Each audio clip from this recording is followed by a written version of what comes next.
ਉਹ ਆ ਵੇਖੋ ਟਾਕੇ ਦੀ ਮੈਂ ਨਵੀਂ ਡੱਬੀ ਲੈ ਕੇ ਆਇਆ ਕਿੰਨੇ 50 ਟਾਕੇ ਉਹ ਵੇਖ ਸਾਈਕਲ ਵਾਲਾ ਆ ਰਹੀ ਟਾਕਾ ਲਾਈਏ। हाँ हाँ छोड़ दे टाका चल साइकिल ले ला कितना टाका मजा ला दे आएगा।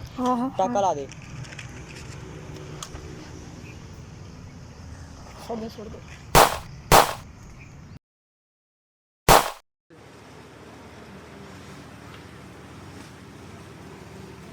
अस्सलाम वालेकुम यार, मैंने ना वो पैसे भेज दिए हैं, तो आप ऐसा करना अम्मी की दवाई भी ले लेना।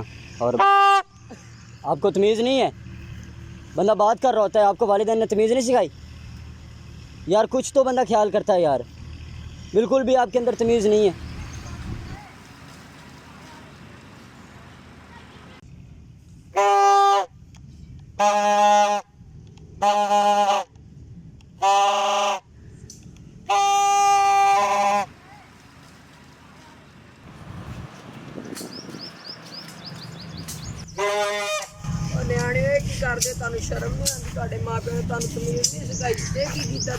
अस्सलाम वालेकुम। वालेकुम अस्सलाम। ये आप लोग क्या कर रहे हैं?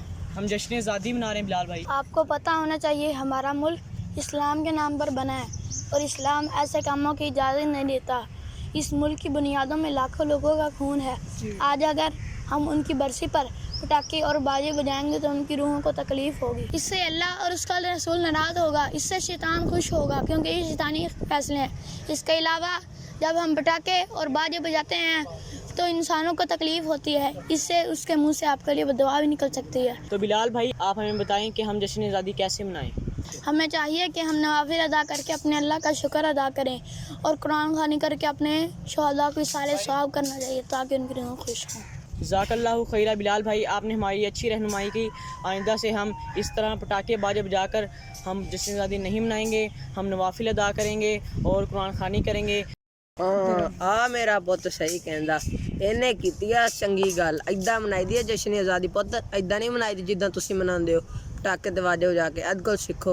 वाह मेरा शेरा वाह, तू सही कीती है गल।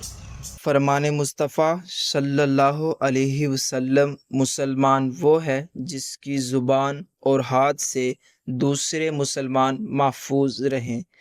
हमें चाहिए कि आज़ादी के मौका पर ऐसे काम ना करें जिन कामों से लोगों को तकलीफ़ होती हो।